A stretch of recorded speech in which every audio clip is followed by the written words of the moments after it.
Buenas noches, soy Percy Vilches Salvatierra. Este es el episodio de los domingos de Libertad Bajo Palabra.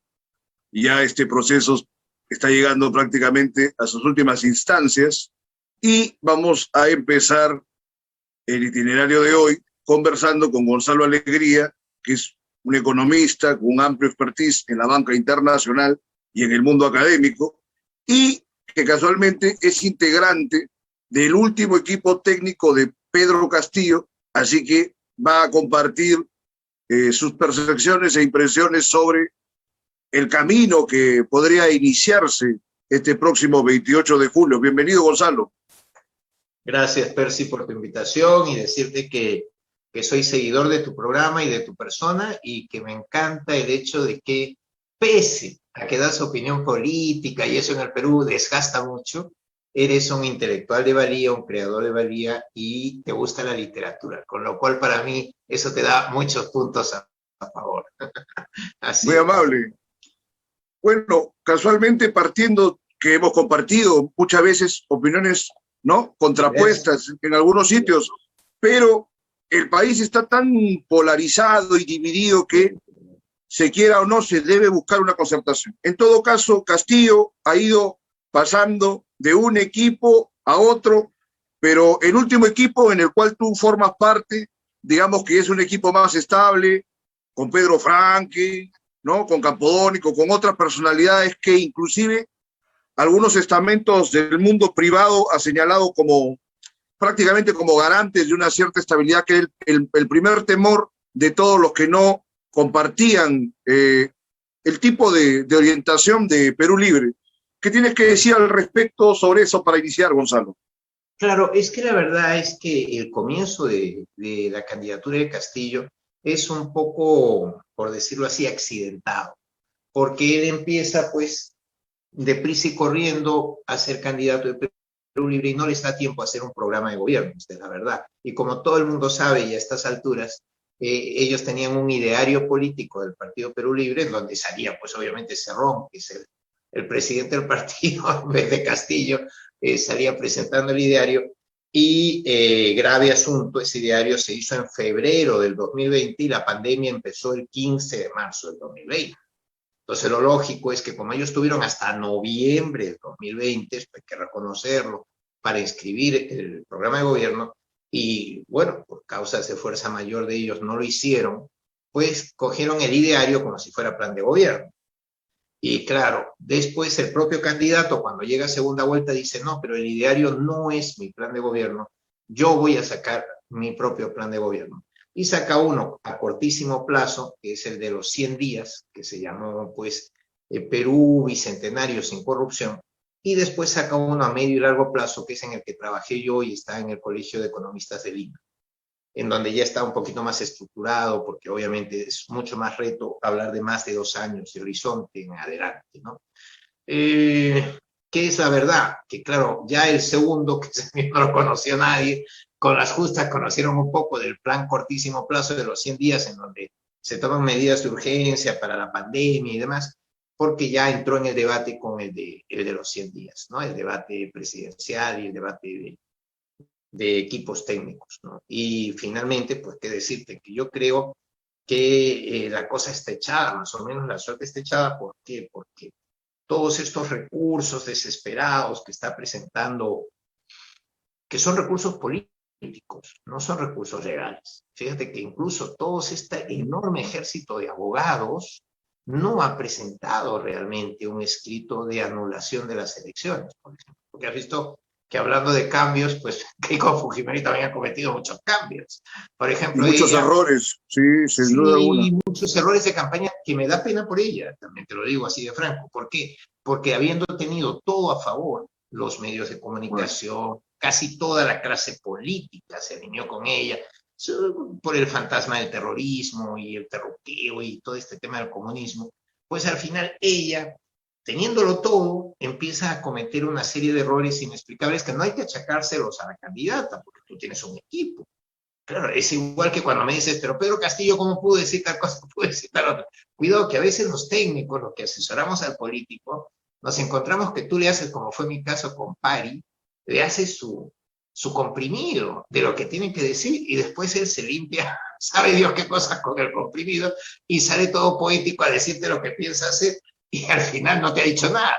Entonces, cuidado porque también hay esas realidades en donde el político va por libre y dice, bueno, lo que me diga mi asesor no me importa un rábano, pero lo cierto es que en condiciones normales el político sí escucha a sus asesores. Yo creo que Keiko los escucha mucho, porque yo fui compañero de carpeta, transición primera y secundaria de Nano Guerra García. Y Nano a Keiko hasta le ha dictado en chota lo que tenía que decir y ella lo hizo un poco en función de la estrategia que le marcó Nano. Y eso sí te puedo decir, a mí me parece Nano un buen estratega político, obviamente, aunque sea de oposición a la opción que yo estoy asesorando, sería un absurdo no reconocerle a Nano Guerra una inteligencia natural para la política. Ya, eso es hidalguía, pero de todas maneras, según lo que dijo Keiko en Chota, fue deficiente. Era su gran oportunidad para mostrar por lo menos su superioridad en términos académicos respecto del profesor. No le resultó. En términos de agravios, tampoco le resultó. Claro, si uno empieza a ver la Keiko de esa manera, uno puede acabar sintiendo hasta compasión por ella, si no fuera por el tremendo relente, ¿no?, de turbiedades y de cosas muy negativas que también sostiene hasta este momento, ¿no? Yo creo que mira que el tema con Keiko en Chota fue que no se ubicó. Quiere decir, yo por ejemplo, cuando me toca hacer discursos o cosas por el estilo, yo les digo de broma, le digo a todo el mundo, no, yo no hago ningún papel. Yo para hablar en público no hago jamás un papel. Y dice, pero ¿y por qué? Y digo, porque yo hago trampa. Yo me adapto a mi público. E incluso cuando voy hablando, voy viendo la cara de la gente. Y voy sintiendo el feeling de si estoy conectando con ellos o no. Porque al fin y al cabo, lo único que importa en un tema político es la empatía comunicativa. Que él te escuche y que le dé la sensación de que tú le escuchas. Aunque sea un monólogo, pero ese es el milagro, ¿no? Entonces el problema con Keiko es que llega Chota y dice, yo que me he sacrificado viniendo acá, que está tan lejos ya, fue un comienzo malísimo, porque tú decías, ay, qué error tan grande, porque ese pueblo justo se siente relegado. Entonces ella tendría que haber empezado con algo mucho más bonito, ¿no? Qué orgullo estar aquí en Chota, tan lejos de Lima, pero tan cerca de mi corazón. Por ejemplo, ya demagógico, todo lo que tú quieras, pero eso hubiera volteado el asunto. En el fondo, no aprovechó la idea de el Ande, ¿no? Y el problema es que 2/3 partes de los votos del Perú no son la costa, no son Lima. Ojo al dato, también que hemos tenido la oportunidad de que Lima era una 1/3 parte de los votos, pero si sumas el sólido norte, quiere decir sobre todo Chiclay, Lambayeque, perdón, la región Lambayeque y la región La Libertad, Tumbes no porque es muy pequeña, pero Piura también es muy de derecha, al final ese eje sólido norte más Lima, sí, ya estás en el 40 y muchos % de los votos. Quiere decir que a mí cuando me decían en el equipo técnico, no, pero es imposible que ella recupere. No, cuidado. Si Acuña le ayuda bien y trabajan bien el norte, ahí puede pegar una remontada padre.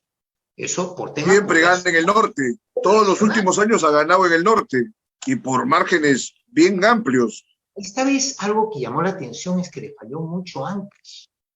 No se sabe por qué, ella siempre era súper sólida en Ancash, en Chimbote sobre todo.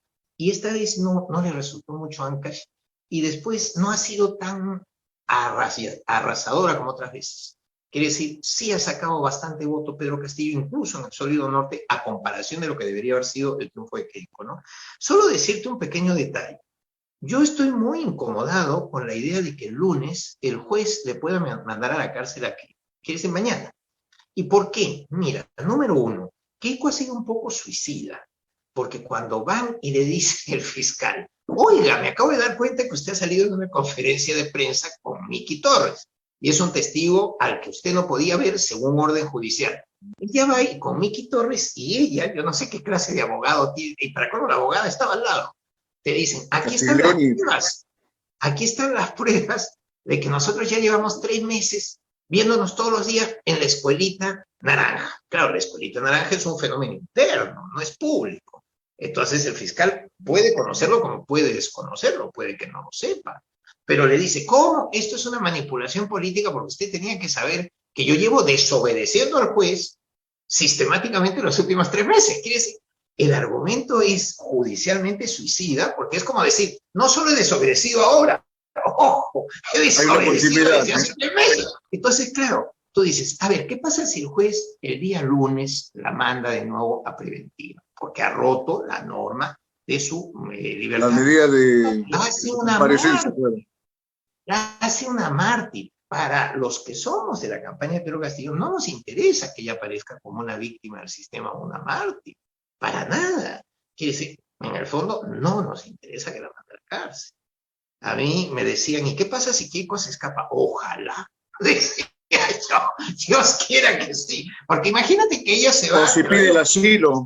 Muchos está hablando de que va a buscar asilarse, ¿no? ¿Qué sería lo lógico? Porque me dicen, ¿va a pedir Colombia o Japón? Mira, digo, mira, que pida Japón. Primero porque está su tía Rosa ahí, y también el hermano de su padre, refugiados hace décadas y nadie los toca. Japón los protege. Hay pues las malas lenguas que dicen que es la yakuza japonesa, la más... Da igual el motivo que sea, están refugiados y no los repatrian. Y Japón no repatria ahí. Habría que recordar que precisamente a Fujimori lo atrapan porque él viaja a Chile y lo atrapan en Chile, porque si él permanecía en Japón, hasta ahora no le veían ni la sombra, dicho sea de paso. Adelante. ¿Qué es lo más cómodo para el país?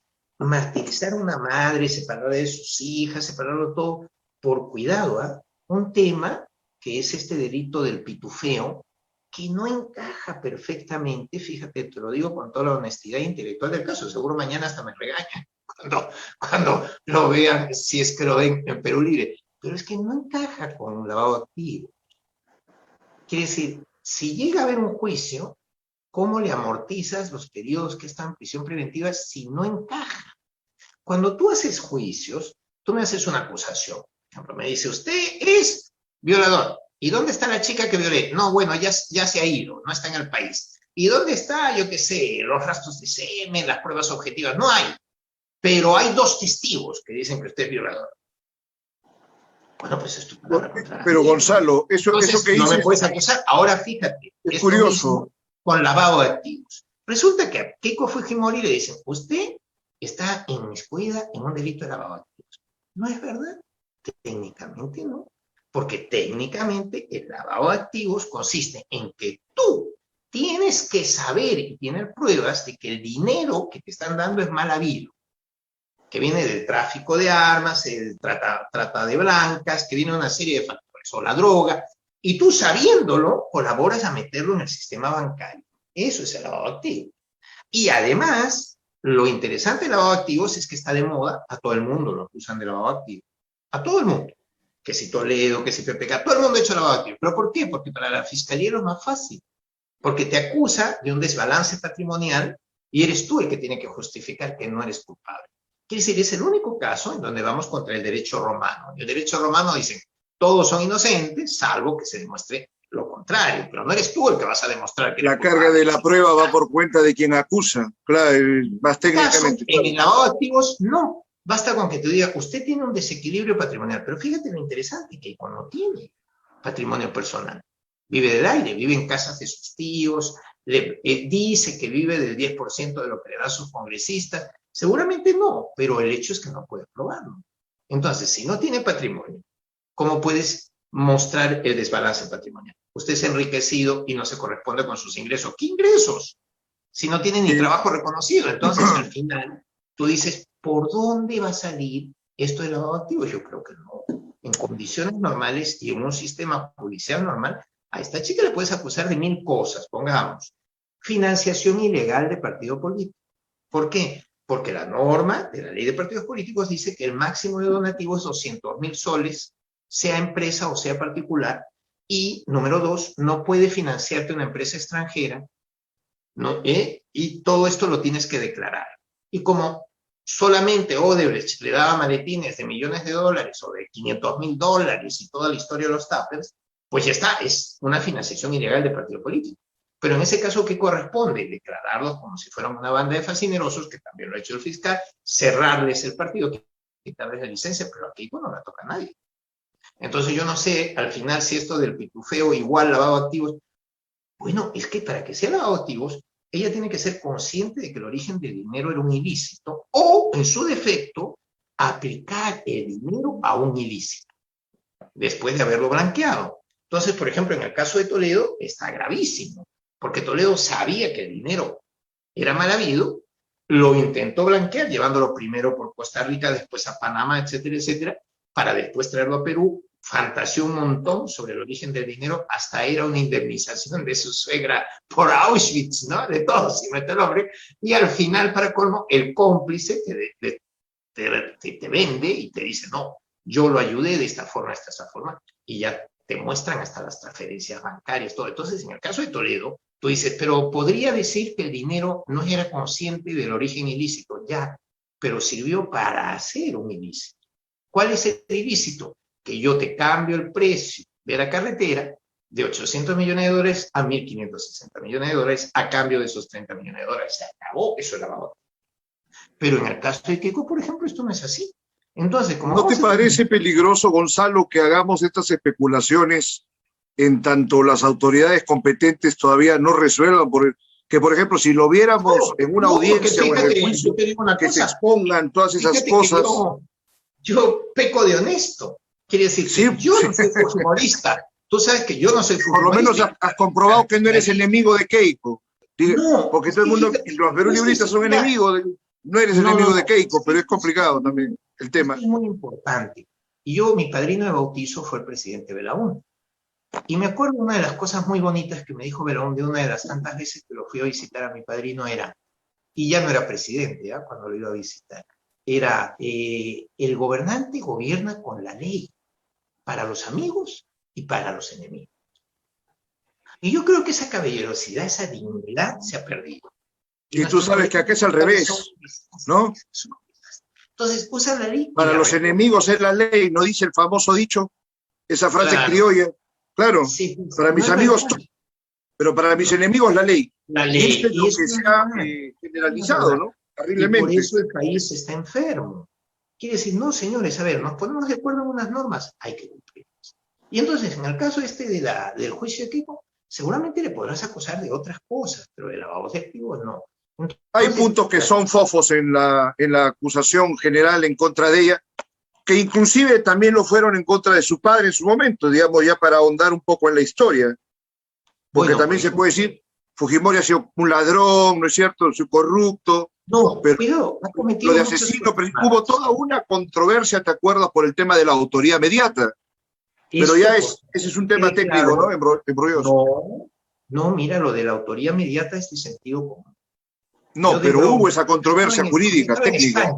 Sí, pero yo estaba en España y cuando condenaron a Fujimori me preguntaron qué me parecía y yo le dije, mire, stricto sensu, en sentido estricto, si a Fujimori lo acusan de que sabía algo, que no hay pruebas objetivas de si sabía o no sabía, pero se han inventado la teoría de la autoría inmediata, tenía que saber, supongo que tenía que saber, porque era el presidente, pues a este paso no debería querer ser presidente nadie en el Perú, ¿no? Porque no, imagínate, cualquier grupito de cinco y se tendría que haber procesado a los presidentes anteriores, inclusive a tu padrino, por lo que pasó en su momento también con el cuartel de los Cabitos, etcétera, ¿no? Hubo también en el gobierno, luego con Alan García, ni hablar, ver por el tema de la matanza de los penales, también, por ejemplo, y eso es imprescriptible, ¿no? Porque era violación de los derechos humanos.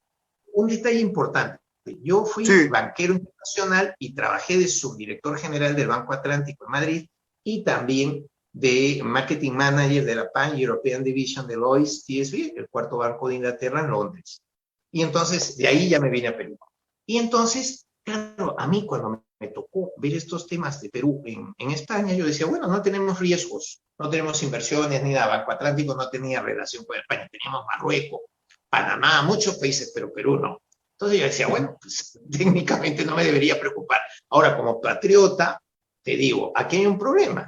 Ellos se han basado en una recomendación de un artículo técnico que hizo en su día un juez español, Baltasar Garzón. Baltasar Garzón, famoso. Baltasar Garzón dijo, hay que pensar en la autoría inmediata. E hizo toda su teoría sobre la autoría inmediata para poder reclamar, porque Europa sí te lo permite, en juicios de lesa humanidad a terroristas o a gobernantes que han sido déspotas, etcétera, para enjuiciarlos en Madrid. Entonces, Baltasar Garzón nos mete en un problema internacional enorme porque empieza a reclamar a todo el mundo, reclama a Pinochet, reclama aquí, reclama allá, y siempre con la teoría de la autoría mediática. Si no tengo pruebas, no importa, porque yo supongo que tenía que saber.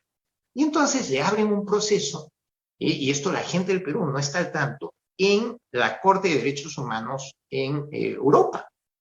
Y la Corte de Derechos Humanos pide que lo castiguen a Baltasar Garzón. Y lo dejaron sin trabajar 1 año 4 meses, 1 año 8 meses, porque no era válida la tesis de la autoría mediática. Y algo que me ha sorprendido enormemente, porque con el dominio que tienen de los medios, los fujimoristas, etcétera, nunca le han sacado brillo a este tema que es fascinante para ellos. Y es que realmente la autoría mediata fue una teoría académica que aprovechó aquí el juez San Martín y que fue rechazada finalmente en Europa, ¿no? Claro, sino que sucede que como tuvo un acopio, ¿no?, regularmente académico, aparte de lo de Garzón, se expandió, inclusive se discutía en la Facultad de Derecho. Yo estaba en los primeros años en la universidad, casualmente, cuando se dio todo ese tema. Entonces, ensegueció a mucha gente, ¿no? Y como bien dices, el fujimorismo se ha dejado arrebatar en todo momento el dominio de lo que ha ido sucediendo en el país, que siempre tiene una orientación desde el antifujimorismo, que en general es infecundo, que casi es enteramente de izquierda, pero el problema es que los fujimoristas no se han preocupado en ver ese punto, ya sea por ineptitud o por desidia, no les ha importado nada. Ahora te estábamos compadeciendo a Keiko, pero es que es posible, mira, que en 3 elecciones haya pasado a la segunda vuelta sin tener prácticamente ella nada que ofrecer al país ni a la ciudadanía. Porque ¿qué entendimiento tiene Keiko de lo que es el país? ¿O qué entendimiento tiene un fujimorista promedio, alguno de sus múltiples representantes, algún congresista, un exministro, que dé una lectura de lo que es el país? Es nada. ¿Cómo es posible también que todo este tiempo hayan estado tentando el poder sin tener nada que ofrecer? Eso también es algo patético, trágico, ¿no? ¿Qué dices? Qué distinta era la política heroica de los años de la posguerra con Chile, 1920, 1930, fueron años telúricos, ¿eh? Ahora hablamos de que esto es una grave crisis, pero mira, Leguía regaló medio país, Leguía hizo el tratado de Banco Pareja y le regaló a Brasil el 30% de nuestro territorio sin pegar un tiro, cuando anteriormente ya había regalado el 17% del territorio a Chile, ¿no? Para a cambio de terminar la guerra de una vez. Entonces, ha habido momentos de la historia del Perú que han sido un desastre. Y dentro de ese desastre, pues la clase política ha sido siempre muy conformista. Y nuestros pensadores políticos han sido brillantes. Te hablo hasta del pensador de la derecha más recalcitrante, Víctor Andrés Belaúnde, en Peruanidad. Por ejemplo, hay que leer a Víctor Andrés Belaúnde, porque más allá de que obviamente no lo comparto, yo no soy de derecha, pero tiene momentos brillantes. Hay un momento en que te dicen, el grave problema del Perú es la atopía. Y tú dices, ¿esto qué es? A ver, que me diga Víctor Andrés Belaúnde qué es. Y es el topos, tu tierra, atopía, que niegas lo tuyo. Dices, le gusta demasiado lo gringo, le gusta demasiado lo extranjero a las clases nacionales y no descubren el enorme tesoro que tienen en su propio país, que deben valorar políticamente si quieren ganar elecciones. Oye, es una lección de humildad. Yo te diría que esta atopía ha funcionado justo ahora, porque te viene un hombre que con su sombrero, que parece escapado del mundo de Sánchez Ajeno. ¿Por qué crees que me robó el corazón? Porque cuando yo lo he visto arar la tierra con su yunte de bueyes y todo eso, era lírico, pues es como si fuera Benito Castro, digo yo siempre, un personaje del mundo de Sánchez Ajeno, ¿no? Y que justo fue el que dijo el mundo es Sánchez Ajeno, porque la gente se confunde y cree que es Rosendo Máquina, lo dijo Benito Castro. Entonces él es una especie de Benito Castro, ¿y qué ha hecho? Pues una carga simbólica y emotiva enorme, que ha removido a todo ese país que no se siente representado por culpa de la atopía, como diría Víctor Andrés Belaúnde, ¿no? Y tenemos pues Mariátegui, tenemos Víctor Raúl ahí de la Torre, pero tú te imaginas, yo tengo las obras completas de Víctor Raúl, y en sus cartas, hay una carta en donde él propone crear el Banco Interamericano de Desarrollo, no lo llama así, obviamente, pero hasta te describe cómo tiene que ser el banco y para qué sirve, y tú crees que estás viendo el estatuto actual del Banco Interamericano de Desarrollo. Que si tenemos tenido gente brillantísima. Tenía la idea del Congreso Económico, aparte del Congreso habitual también para la administración Entonces, ¿cuál interna, es ¿no? la pena? La pena es que el Perú siempre se ha traicionado a sí mismo y ha querido hacer una política funcional, oportunista, operativa, de bueno, ven, ya, ¿qué hay que hacer para ganar? A ver, ¿qué tengo que hacer para ganar? Entonces, claro, eso ha permitido que durante un siglo de los dos de República nos hemos dedicado al golpismo y al militarismo. Y recién con los civilistas empieza la gente a madurar políticamente. ¿Cuál ha sido el problema con Keiko? Ella estaba mal asesorada porque todo era en función de las encuestas. Oye, si no libero a mi papá, gano votos en la segunda, ¿no? Es que se presentó. Entonces voy a decir que nunca lo voy a liberar. Y ahora, como ha cambiado la gente de opinión, ahora en la tercera vez que me presento le digo que sí lo voy a indultar. Entonces, claro, todas estas cosas son anecdóticas. Es como cuando Kenji sale mostrándote la lata de cerveza y te dice, la chela va a subir mucho porque va a prohibir las importaciones. Tú sabes que el otro no va a prohibir las importaciones al 100% y que esto es casi un folclore. Pues nadie va a prohibir las importaciones al 100%. Ni China, comunista, ni Vietnam te prohíben las importaciones. Entonces, ¿cómo lo va a hacer Perú? ¿No? Ni Venezuela, que vive de más importaciones que nadie. Entonces, al final, ¿qué pasa? Todo es trampas para ver, aquí lo interesante es solo ganar. Y mira, esto mismo del programa de gobierno, tú realmente, la mano del corazón, ¿tú has visto en las elecciones anteriores que se le haya dado alguna importancia al programa de gobierno?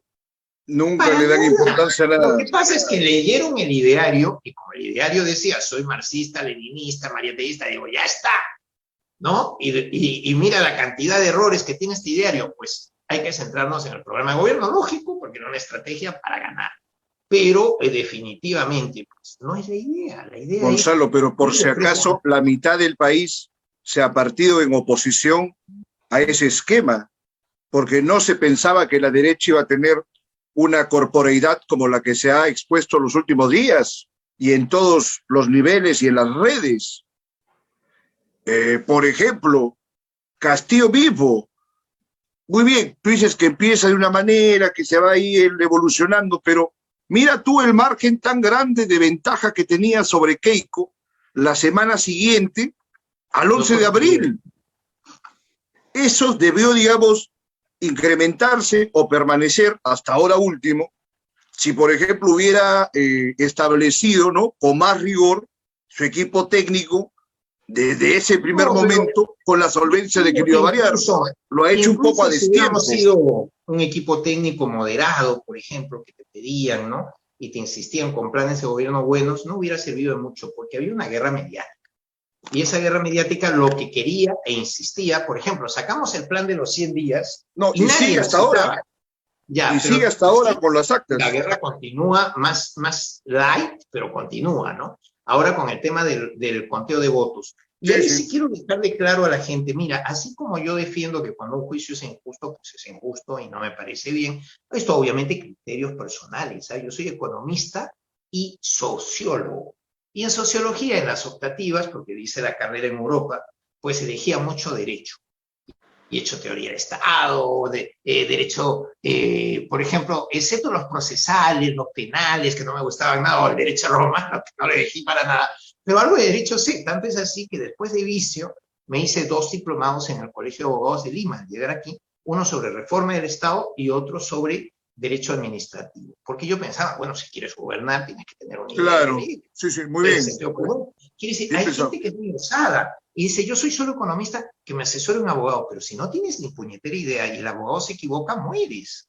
Alguna idea tienes que tener. No, el estadista tiene que saber de todas las humanidades, claro, si no, no se puede gobernar. No, sobre todo el derecho es fundamental para la función pública. Usted no me puede decir, como dice a veces la gente muy, muy atrevida, es que yo no sabía, ¿no? Tú sabes muy bien que por la norma básica del derecho es que no te exime, ¿no?, de su cumplimiento el desconocimiento. No, se presume que el funcionario conoce también. Claro, entonces esa idea de yo no sabía, bueno, no se la cree ni Dios. Entonces, en el fondo, el tema está que esa idea de derecho nos obliga ahora a reconocer que ya ganó Castillo. ¿Pero por qué? Porque tenemos una sentencia del Tribunal Constitucional, la 5448 del 2008, en donde te dice que todo proceso electoral es un conjunto de etapas con efectos en su presentación y que son preclutorios. ¿Qué quiere decir esto de preclutorio? Que es un terminajo de derecho. Mira, acabo de ver un programa en televisión en donde el pobre abogado decía, es que es preclutorio, y el periodista es como si le dijeran, yo qué sé, Claro, el sexo de Los Ángeles, no para entendía nada. Y claro, yo decía, este abogado es tonto, porque lo que tiene que decir es que se entiende por preclutorio, y no lo está aclarando. Preclutorio es perder una facultad por no haberla ejercido a tiempo. Entonces, por ejemplo, yo digo, me estoy divorciando y quiero denunciar a mi esposa por maltrato psicológico. Ya, presénteme sus pruebas. Hay un proceso judicial. Ah, no, ya se me pasó. Ya no puedo presentar la prueba. Igual la presento. Mire, aquí traigo al psicólogo y al perito que dicen que ella era mala conmigo. No, ya no puede, señor, lo siento, porque el proceso ya cerró. Usted tuvo una etapa para mostrar sus pruebas. Y esto es algo así. extemporáneo, claro. Y esa es la idea del preclutorio. Entonces, el problema central es que tenemos la legislación, que la ley del plazo ineludible en problemas referidos al proceso electoral, la han sacado los fujimoristas. Esta es la parte irónica. Ellos han sacado que el plazo es inamovible. Y después hay sentencia del Tribunal Constitucional que te dice que es preclutorio e inamovible. Entonces, ahora te dicen, ah, no, pero da igual, que me cambien la fecha. Y lo hizo. El Jurado Nacional de Elecciones cambió, amplió. Fíjate que lo terrible es el que plazo que se había terminado a los 3 días, el miércoles, ¿no? A posteriori. Quiere decir, porque que tú me digas, oye, faltan 6 horas para que vence el plazo. Ah, bueno, lo voy a ampliar. Tiene una lógica procesal, porque sería en último caso, no estoy haciendo trampa porque lo he ampliado antes de vencimiento. Pero cuando ya precluyó, cuando ya no puedes presentar pruebas ni hacer nada, venir un día después por la mañana a decir, lo voy a ampliar hasta las 9 de la noche. No, amigo, eso sí es una irregularidad total. Entonces, yo he escuchado pues a gente como el pobre Rospigliosi, que el pobre hombre, pues para mí el concepto de él es bastante pobre, defender ahí en televisión de que, eso no importa, porque lo importante es el espíritu de la democracia y el bla, bla, bla, bla, bla, bla. No. Han tergiversado todos los términos, todos los involucrados, ¿ah? Claro, pero lo que está claro es que tenemos que cumplir la ley y lamentablemente se le fue de las manos a la reclamación fujimorista electoral y solo tiene 150 actas, con un máximo de 100 votos por acta, son 15,000 votos. Quiere decir, en este momento, si nosotros dijéramos, quédate los 15,000 votos, que es mentira porque no tiene 15,000, hay dentro de cada acta nulos, viciados, en blanco, incluso a favor nuestro. Entonces, si se quedara con esos votos, como tenemos una ventaja superior a 40,000 votos, igual ganamos. Pero aquí la pregunta del millón que yo le haría a toda esta gente que está obsesionada con que ahora, como ya perdió, lo que tiene que decir es que las elecciones enteras fueron fraudulentas y debemos ir a un nuevo proceso. Ya esto es delirante, porque ya es demasiado osado. ¿Por qué? Porque dense cuenta, si cada vez que yo pierdo unas elecciones, yo digo, mira, el pobre Rospigliosi ahora en ese debate televisado, decía, hay 2 opciones. Si el Jurado Nacional de Elecciones me da la razón, perfecto, yo la asumo. Pero si no me da la razón, entonces digo que todas las elecciones fueron fraudulentas. Esto, en lógica formal, no tiene ningún sentido. Quiere decir, si me conviene, sí, y si no me conviene, no. No, eso no es Pero ¿sabes así? qué sucede, Gonzalo? Que indudablemente están buscándole 3 pies al gato, como se dice. Claro. Están tratando de usar todas las triquiñuelas posibles. Pero ¿sabes? El problema es que esas argucias, por lo menos hasta las que corresponden a los votos y a las actas, las consiente el sistema. Esto último que estás hablando ahora, en cambio, sí es un forzamiento muy arbitrario, pero que no puede desconocer que en la conducción de la OMPE y del Jurado Nacional de Elecciones ha tenido momentos, digamos, más o menos turbios en todo este proceso. Se dejó de lado a partidos que no tenían tantos inconvenientes como otros antes de iniciar carrera. Y en el 2016 también habían actuado de una manera. Todo proceso electoral es turbio. A Vizcarra también todo lo que le han consentido. A Vizcarra procediendo a admitir de que pueda postular al Congreso, ¿no? Están llenos de arbitrariedades. Ahora último, aceptan la extensión del plazo. Y a los 2 días, obviamente, quizá por la presión popular o por algún cálculo también torcido, ellos dicen, bueno, ya no. Habían cometido un tremendo error jurídico. Sí, eso es. Y han incidido en responsabilidad ahí los involucrados, ¿no? Claro. Date cuenta que quedaban inhabilitados para función pública, porque si ellos van en contra de la sentencia del Tribunal Constitucional 5448 del 2008, yo los puedo acusar de cohecho. Y por consiguiente, los magistrados quedan inhabilitados para función pública, aparte de las demandas de ley. Entonces, obviamente, ya es jugarse demasiado, ¿no? Entonces, por ahí no ha funcionado. Mira, yo te digo, aquí la pena es que hagamos tantas trampas. Y lo que hay que hacer es trabajar sin trampas. Y esto incluye, fíjate, mi autocrítica respecto a que tenemos que jugar limpio si llega, y que va a llegar, Dios mediante, Pedro Castillo al poder, para tranquilizar los mercados, para darles a entender que todo esto del terruqueo era realmente falso. Te voy a poner un solo ejemplo. Pedro Castillo le dicen, Bermejo, le han abierto juicio por terruco, ¿ya? Y hay pruebas y no sé qué. ¿Y qué fue lo único que dijo ante la prensa y ante lo demás? Eso es un tema judicial que los jueces obren según la ley. Y se supone que ha tenido unas presiones internas. ¿Tú te imaginas un congresista electo que te venga con esta historia? Oiga, si usted está seguro que es de Sendero Luminoso, obre de acuerdo a la ley. Ahora, yo lo que sí quisiera es pedirle a los peruanos un poquito de reflexión. Y esta reflexión es la siguiente. Yo he vivido 32 años en Europa, entonces mucha gente incluso me critica, dice, tú no eres peruano, tú eres peruano bamba, porque tienes 58 años y te has tirado 32 fuera. No, mi padre se tiró media vida fuera y amó al Perú con locura y volvió cuando le dejaron, porque era un exilio político, ¿no? Claro. Tuvo mala suerte, tuvo el oncenio, el ochenio, todo era dictaduras larguísimas, se tiró media vida fuera. Pero en mi caso ha servido para aprender y ver cosas y pensar siempre en el Perú, al extremo que volví en mi mejor momento, cuando yo era ejecutivo de un banco inglés en la City. ¿Y por qué volví? Porque yo creo que el Perú es un país extraordinario que merece nuestro cariño y nuestro trabajo. Entonces, fíjate, el planteamiento actual es, cuando el IRA, Ejército Republicano Irlandés, mataba y destrozaba, que para los ingleses ha sido una pesadilla, optaron por sacar un brazo político, el Sinn Féin. El Sinn Féin se presentó a elecciones. Fue admitido por la corona pese a que decía que no quería monarquía, que quería república para los británicos, lo que es un delirio porque atacar la corona en el Reino Unido ya es un delirio. Y aún así se le admitió. ¿Y por qué? Porque cuando tienes la democracia, todo vale mientras juegues dentro del marco democrático. Tú te puedes declarar anarquista o anarcosindicalista y decir que no crees en el Estado. Bueno, a ver cuántos votos sacas.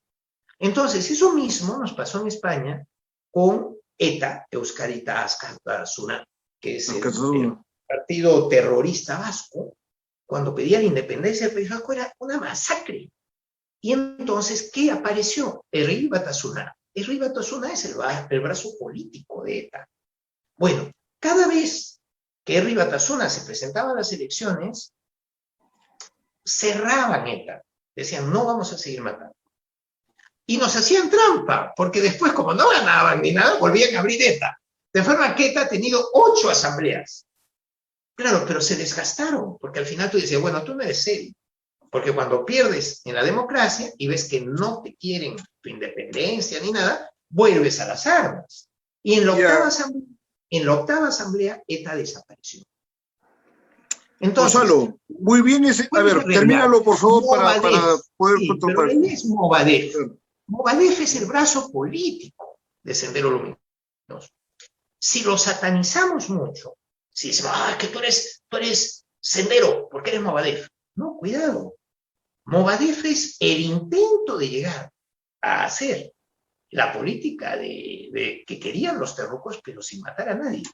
Entonces, si tienes un verdadero espíritu democrático, lo que te conviene es diluirlos en el café.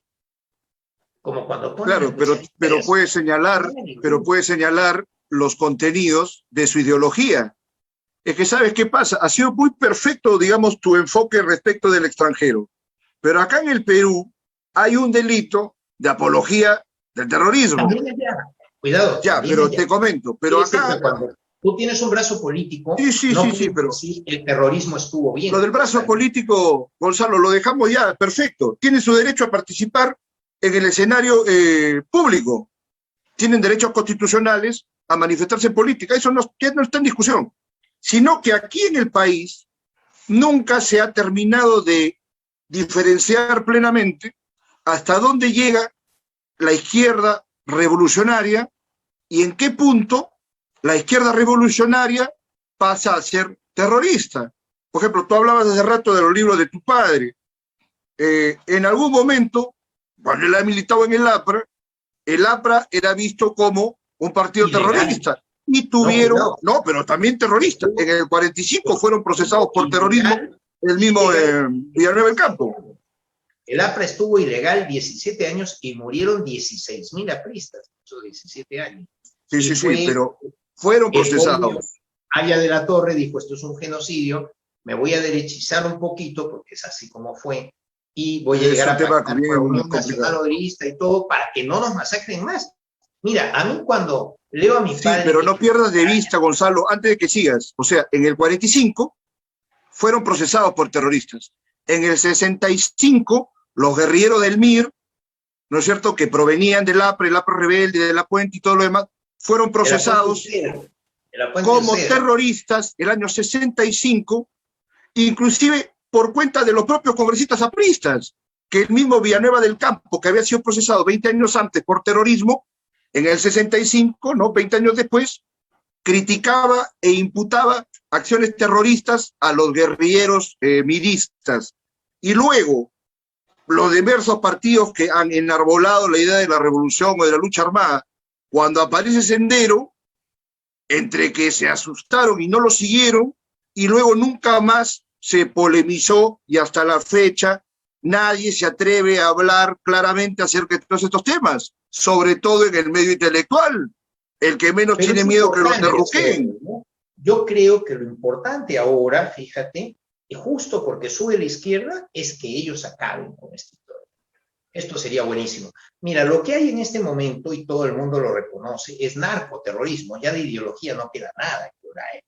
Entonces, a ver, te quiero ver. Ahora que tú eres el gobierno, elimina la violencia. Acaba con el terrorismo en el Brain. Esto debe ser una misión fundamental para este gobierno que estabiliza el país, cierra las fronteras, controla todo para que los ciudadanos realmente funcionen y el Estado funcione. Si no tienes un marco regulatorio y una estabilidad, hay que bajar la criminalidad radicalmente. Hay que crear un sentido disciplinado de responsabilidad en todos, desde el político, pasando por todo. Si eso no lo hace este gobierno de izquierda, no lo va a lograr hacer ya nadie. Porque este país tiene el grave defecto desde mi punto de vista que nos hemos hecho cómplices del caos. Esto sí es verdad. Y ya nos parece natural el caos. Y decimos, no, pues es que esto es Perú. Oiga, no me diga eso, por favor. ¡Qué horror! ¿Cómo me puede decir? Es que en Perú ya estamos acostumbrados a... No se acostumbre usted. Claro que no, porque entonces nunca vamos a ser un país que... Tú dices el caos, pero ¿no será también con la corrupción? Claro, todos los partidos tienen su gente corrupta y se cubren, digamos, según el momento que corresponde, ¿no?, a sus intereses. Un tema que sí es real, Pedro Castillo siempre ha dicho que a la corrupción hay que eliminarla como cuando barres las escaleras, de arriba hacia abajo. ¿Qué está pasando en el Perú? En el Perú viene un policía y te para y te revisa si llevas los triángulos, te revisa tu papel, te revisa todo y al final te dice, bueno, no lo puedo voltear, pero mire, voy a confesar, esto me pasó a mí ya. El problema es que ya viene el colegio y no tengo para los útiles de mi hijo. Sí, en ese plan. Y yo le di 50 soles, me acuerdo, y después me regañó mi hermana y otra persona que iba al carro. ¿Y por qué le has dado? Si él mismo ha reconocido que estabas todo ok. Digo, me ha dado pena que estemos en este plan. Quiere decir que el tombo me diga que realmente me paró para ver si me podía sacar plata para los útiles de sus hijos. Entonces, aquí hay un tema de fondo. Eso lo puedes hacer acá y no lo hace el carabinero en Chile. Jamás te va a pedir. No hay ninguna certeza que haya sido para ese fin en esa anécdota. Puede ser que te lo haya pedido para irse a un cabaret o para comprar cocaína. Bueno, eso ya. Claro, es que en la anécdota se ve romántico. Pero mira la corrupción que tienen los altos mandos. de esas instituciones, inclusive de las Fuerzas Armadas, el tráfico que hacían con el combustible hace poco, hasta tráfico de armas. Acababa de volver de Londres, pero solo temporalmente. Yo estaba trabajando en Londres en la City y alquilé un carro precioso, de superlujo, y metí a mi familia y los llevaba al Club del Bosque, en Chaclacayo, ¿no? Y les decía, vamos a ir de visita al Club del Bosque. Y estábamos todos felices, y el tomo me para y me dice, se ha pasado un semáforo. Y volteas y ves que no hay un semáforo en kilómetros. Digo, ¿pero qué semáforo? No, sí, un semáforo se ha pasado. A ver, revise sus papeles, el triángulo, el no sé qué. Y como los carros de alquiler lo tienen todo perfecto, al final el hombre desesperado me dice, mira, es que no tengo para los útiles. Y entonces yo digo, hombre, hubiéramos acabado antes, digo, porque de verdad, mire, tome 50 soles por sus hijos y eso, y no se preocupe, no ha pasado nada. Pero claro, en el fondo, ese es el problema central del país, que hasta el cargo más bajito, todos, mira, en la administración pública en Perú, te dice, un pata que puede ser el guachimán o una secretaria de bajo nivel, tú quieres que tus papeles se muevan, que tu expediente avance. A ver, ¿y cómo te portas conmigo? ¡Wow! ¡Qué bárbaro! Quiere decir, así como te está pidiendo el soborno, el cargo más alto, te lo pide alguien que no es nadie. Entonces el país está enfermo. Eso es de sentido común. Y eso hay que acabarlo. Claro que hay que acabarlo. Pero no en vano los últimos expresidentes están procesados todos por corrupción. Pues ese es el problema. Mira, te dicen, Fujimori fue corrupto. Ya, perfecto. Pero vienen 4 diciendo que tienen las manos limpias y ya está, que los 4 están enjuiciados. Entonces aquí el problema del fondo es, tampoco era una solución electoral sensata decirle a toda esta gente, Fujimori fue corrupto, vinieron 4 demócratas que fueron corruptos, ya van 5, y decirte, bueno, ahora lo mejor es que la sexta, que tiene fama también de corrupta, etcétera, votes por ella porque si no eres comunista. Claro, es que ya era muy fuerte para el país, ¿no? Porque el país es consciente de que perdemos 23.000 millones de dólares al año en corrupción. Entonces, no, pues ya está bien. Pero igual la han apoyado. Mira, por poco y no se lleva la elección. Estaban creo que a 0.3% de diferencia. Sí, pero triste, muy triste. Sí, es terrible, pero así está el país. ¿Cómo cambiarlo? ¿Lo podrá cambiar Castillo?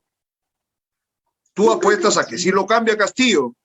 Pero Castillo, vamos a ver, Castillo ni es terrorista, ni es comunista, ni es chavista. Lo ha dicho 500 veces. Se dice que inclusive casi ha sido candidato del fujimorismo en alguna elección en su tierra, en algún momento. Eso es una anécdota que yo no puedo verificar. No, pero el hecho real te cuento. Cuando estuvo con el sindicalismo, con los profesores, coordinaba con los fujimoristas y es político.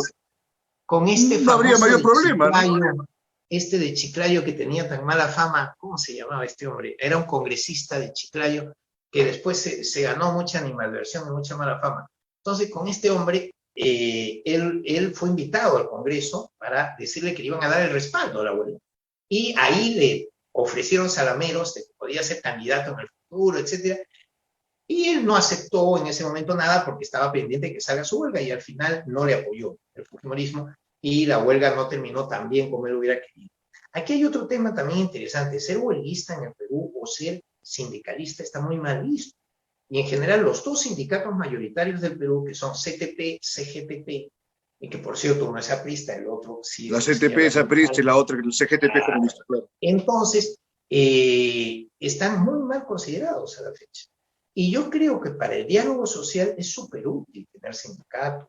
Mira, la democracia cristiana es derecha pura en Alemania y ha funcionado de maravilla porque tiene sindicatos fuertes y se pone de acuerdo con los sindicatos, negocia, claro, son sindicatos con un nivel cultural muy alto, todos son gente muy preparada en Alemania, y entonces pactan y sale todo bien.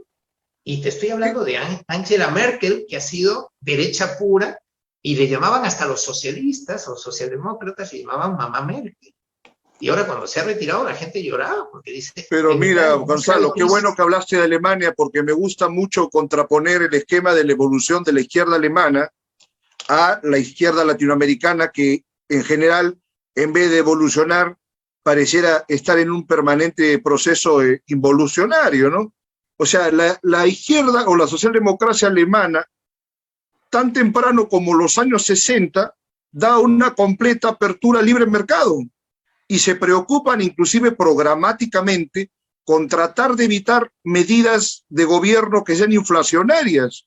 Eso, por ejemplo, está en el famoso programa de Pac Godesberg de 1959, que te puedo asegurar que casi la totalidad de la izquierda no lo revisa, no lo han revisado.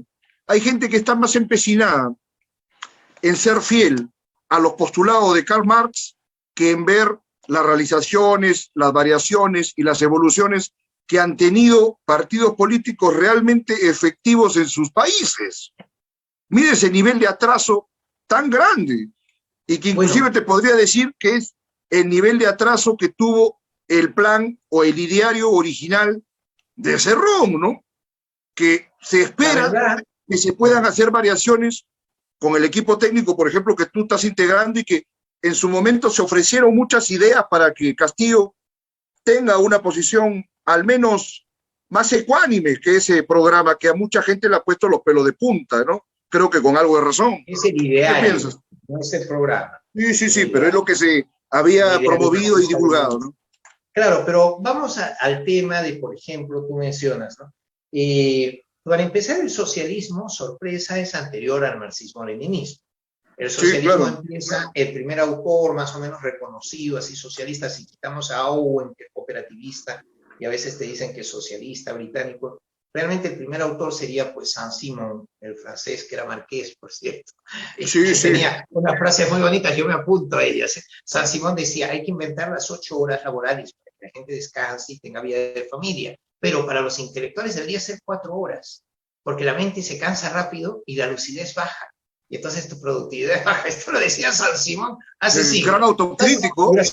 Hubiera sido una maravilla, porque imagínate trabajar solo 4 horas. Pero ahora, el tema es que llega Marx y dice, no, eso es socialismo utópico. Yo tengo mi verdadero socialismo, que es un hegelianismo, porque es dialéctico, pero que piensa que la violencia es la partera de la historia. Esto hay que reconocerlo así. Entonces, ese marxismo, cuando se vuelve leninismo, sorpresa, la gente piensa, ya está, mucho más violento. No.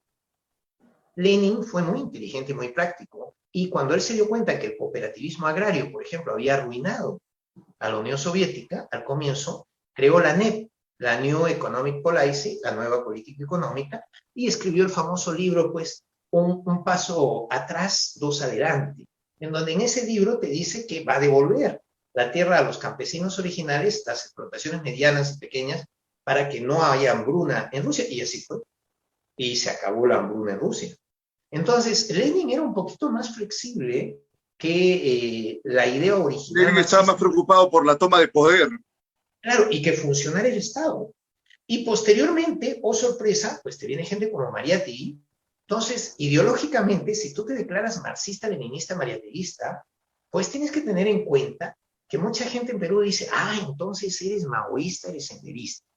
Esto se debe a que en el alma matinal de Mariátegui hay una frase que dice, porque solo así podremos andar por el luminoso sendero que no hacía. Entonces de ahí viene sendero luminoso, eso es verdad. Ellos cogen ese texto de Mariátegui, lo sacan de foco y dicen por el luminoso sendero, ¿no? Pero no tiene nada que ver.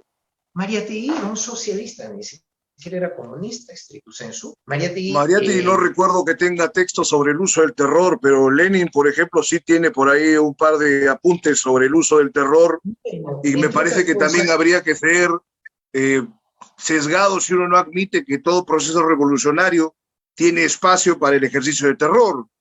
Por eso que hay que tener mucho cuidado cuando se pone en práctica una revolución, ¿no? Sí, no, la revolución como tal. Es algo que se da, es algo que escapa a la voluntad de quien está llevando a cabo quizás o dirigiendo el proceso.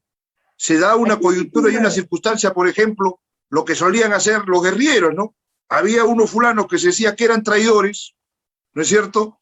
No iban a esperar, en su perspectiva, ¿no?, a llevarlos a un juicio para ultimarlos. Inmediatamente los aniquilaban, y también esa es una manifestación de terror. Que eso no niega que el Estado también tenga ese tipo de manifestaciones. Por ahí que el uso mismo de la violencia tiene esos riesgos, pero es algo que acá se evita perpetuamente, Gonzalo, de hablarse. Sí, todo el que habla siente que se va a comprometer. No, pero yo creo que desde Thomas Hobbes hasta nuestros días debemos admitir que solo el Estado debe ejercer el monopolio Monopolio de la violencia. de la violencia. Y una violencia medida y limitada por las leyes. Quiere decir, por ejemplo, no me gusta mucho que en Estados Unidos la gente vaya armada, porque después viste mal a una persona en la gasolinera y te pega 3 tiros, ¿no? Porque hay mucho loco armado en Estados Unidos. Y mira que es un país que funciona muy bien, etcétera, pero qué cantidad de veces viene un loco y porque le ha jalado en la nota entra y mata a media clase. Entonces, no es bueno que la violencia esté en manos de los ciudadanos. La violencia es, como dicen los sociólogos, ahí ya peco de sociólogo, no solo de economista, yo tengo 2 carreras, es, tú tienes la coerción para unir al grupo, que es la amenaza del uso de la violencia, y tienes la coacción, llegado al caso, que es usar la violencia. Por ejemplo, tú dices, mire, lo enmarroqué, le pegué y lo llevé a la cárcel y lo dejé 20 años ahí. Ya, pero ha llegado a ese extremo porque no ha aceptado la coerción. La amenaza del uso de la violencia. Oiga, es que si usted hace esto ilegal y pega a la señora y maltrata al niño y no sé qué, yo lo voy a llevar preso. Le avisas, le O avisas. tiene una sentencia de privación de la libertad, Entonces etc. tú ejerces la violencia, pero siempre con mano. Entonces, el monopolio de la violencia por parte del Estado es sanísimo para la sociedad. En cambio, si lo dejamos a que cada cual haga la justicia por su propia mano, esto es un espanto. Y ahí vamos al tema revolucionario. Yo creo que realmente, claro, vino la Revolución Francesa, que fue la primera y fue burguesa, y entonces toda la gente dijo, mira, gracias a la Revolución Francesa todo cambió. Pero no es verdad. Al fin y al cabo fue una masacre también. Entonces hay que intentar que los seres humanos en el siglo XXII, que ya estamos entrando, resolvamos las cosas de una forma inteligente y civilizada y que haya el marco para hacerlo. Y concluyo diciéndote, porque ya se hace muy tarde y seguro ya los televidentes están No, pero sigue, adelante, mientras estemos al aire. El tema es que, concluyo diciéndote, en el Perú el problema que tenemos, y ya lo decía Basadre, dijo que los últimos 20 años del siglo XIX y los primeros 20 años del siglo XX, Basadre decía que en esos 40 años más o menos fue la república aristocrática y que el país fue controlado por 20 y tantas familias. No me acuerdo si 24 o 29, leí Basadre de muchachos. Pero ahora el tema es que estamos controlados por 51 grandes corporaciones. Entonces, ¿para qué hemos pasado casi 200 años para cambiar estos mocos por estas babas, como diría Ricardo Palma? No tiene mucho sentido. Quiere decir, no hemos mejorado mucho esa idea de que nuestro país realmente no funciona porque es mercantilista y porque tenemos gente que cree que ser empresario es ser el amanuense, quiere ser el contable de la casa de contratación de Sevilla. Y ver cómo se va el oro, cómo se va la plata, etcétera, y no haces casi nada, solamente cobras tu comisión. Esto no es así. Tú tienes que generar riqueza en el país y empleo para tu gente. Tienes que tener un patriotismo económico, como digo yo siempre. Entonces, aquí, ¿qué es el quid de la cuestión? Que tienes una empresa, no lo puedo decir porque si no me demandarían, pero está identificada y todo, que controla ella sola, de un grupo bancario, controla el 65% de la harina y de los fideos e indirectamente del precio del pan en el Perú. Una empresa.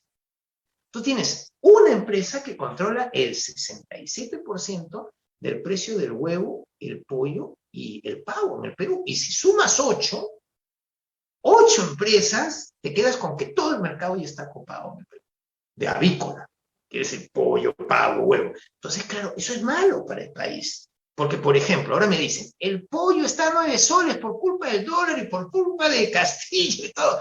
Oiga, ¿y quién me dice que no es por la alta concentración de posición dominante? Porque esta gente perfectamente te puede hacer subir el precio del pollo, bájate. Si tú logras que el pequeño productor avícola, así como el pequeño ganadero peruano, cuidado que nuestra cabaña ganadera solo es el 70% de los productos lácteos en el Perú. Quiere decir, no somos capaces de producir toda la leche que tienen que tomar nuestros niños. Entonces, cuando tú dices, es que va a prohibir la importación de leche, Pedro Castillo, pues tendrías que estar loco, porque tú crees que tú puedes crear un 30% más de producción láctea ¿en qué? ¿En un año? ¿En 2? Eso es un proceso larguísimo. Entre que tú consigues la vaca Holstein, que es esa de marchitas blancas y negras, hasta que llegue a producir más de 40 litros por vaca, que es lo que nos interesa para que eso sea un negocio, hay un mundo. Te puedes tirar 3, 4 años. Entonces, ¿por qué voy a cerrar la importación de leche? Eso es mentira. Porque me falta el 30% de la leche. El problema es que tengo una sola empresa que recolecta toda la leche en el Perú. Y entonces Ese es un esa sola empresa, monopolio. Ahora, lo que claro, yo te entonces preguntaría resulta es, que tú dices, en sí, pero origen quería preguntarte, pago ¿pero acaso 50 para centavos el litro cautelar, al giro, ya, y pero Gonzalo, entonces por favor, te digo, pero acaso para cautelar esa situación es necesario que haya otra constitución? Es decir, la constitución del 93, con todos sus defectos, no es una constitución pro monopolios o pro oligopólica. Se lamentablemente puede, sí. sino que no se ejerce el control No, sí es por falta de promonopolio. voluntad política. No, ahí sí disiento contigo. Mira, la Constitución tiene 4 errores en el capítulo económico bastante graves. El primero sería justo este de los monopolios. No Ya. los prohíbe, los combate, pero no los prohíbe. Y como para colmo, ha habido una connivencia de la clase política, no has hecho ley antimonopolio. Mira, una anécdota triste, yo estuve en la comisión Una de ley de Centrum. desarrollo constitucional. También estoy de No, claro, acuerdo. por ejemplo, Estamos de acuerdo. Centrum, en No se ha Centrum dado. invitamos a la OCDE a que nos incorporara al Perú. Y fuimos invitados a incorporarnos a la OCDE. Y esto nos hace una ilusión enorme porque es un conjunto de buenas prácticas y apoyo de los países ricos para que sea rico. Y algo que me reventó es que al final entró Colombia, que no estaba ni invitada, y Perú no entró. Y entonces, entre los argumentos que nos dieron es que tú no tienes ley antimonopolio, no has desarrollado nada. Entonces viene el pobre Vizcarra y saca una ley solo para el sector eléctrico, antimonopolio del sector eléctrico, pero tan mal hecha, que fíjate qué horror, sacas la ley y a los 4 meses viene China, y él había hecho la ley para el sector eléctrico para que no lo gobernara un solo país, pues en el exterior y eso. Y a los 4 meses viene China y compra la Perla, que es Luz del Sur, ¿ya? Y la compra e Indecopi te dice, está bien, no hay problema, sigue siendo no monopolio. Es que al final toda la electricidad del Perú, excepto la que está en FONAFE, que son 16 empresas eléctricas no rentables, porque son pequeñas eléctricas de provincias, etcétera. Entonces, obviamente, no les interesa comprarlas. Todas las grandes buenas ya son chinas. Y algo que llama la atención, no sé si notaste, los chinos en esto no se van con muchos juegos. Estábamos en mitad de la pandemia y te subieron toda la factura eléctrica en el Perú. Sí, sí, sí, sí. Y en una fortuna. Y tuvimos que quejarnos y eso, entonces la bajaron un poquito. Entonces, hay muchas cosas que Para eso está realmente, OCIPTEL. claro, pero no funcionan. Mira, hay organismos públicos reguladores que funcionan muy bien. En eso, por ejemplo, el caso de OCIPTEL que tú mencionas para las telecomunicaciones es justamente bueno, porque ella Bueno, logra, Sinergia era en todo caso, sí, sí, correcto. o Sinermin es la que justamente Sí, sí, sí. tendría que ver los temas de energía y de minería, y Sinermin no funciona. Otra que no funciona es la Superintendencia de Bancos y Seguros, no hace que nadie compita. Este es un país en donde el Fondo Monetario Internacional, en un informe hace 2 años sobre Perú, dice es el segundo país más caro para el crédito en Latinoamérica. Solo El Salvador es más caro que Perú. Pero mira la economía de El Salvador, pues es un dedal. Y nosotros somos una enorme economía, ¿cómo podemos tener el crédito tan caro? Y te dice, las hipotecas, todo es costosísimo en Perú, recomendamos que se revise al órgano regulador. Y sale el pobre Velarde hace 2 años y nos dice a todos en un cóctel que me invita muchas veces él a estos temas, me dice, yo no tengo competencias, pero llamo a los órganos competentes, mira qué delicado, no dijo a la superintendencia, a que tome las medidas adecuadas para que sí compitan. ¿Pero qué van a competir? Tenemos 21 fichas. De esas 21 funcionan 8. Y de esas 8 que funcionan, 2 controlan todo el mercado bancario peruano. Entonces, ya han pasado cosas tan raras como que hasta hace un año las cajas de ahorros no podían dar tarjeta de crédito, por ejemplo. Cosas rarísimas pasan en Perú. En el mundo entero la caja es otro banco más. Los savings banks, como le llamamos en el Reino Unido. Claro. Entonces, tú digas, no, pero es que en Perú está prohibido dar tarjeta de crédito. ¿Para qué haces eso? Para que haya menos competencia.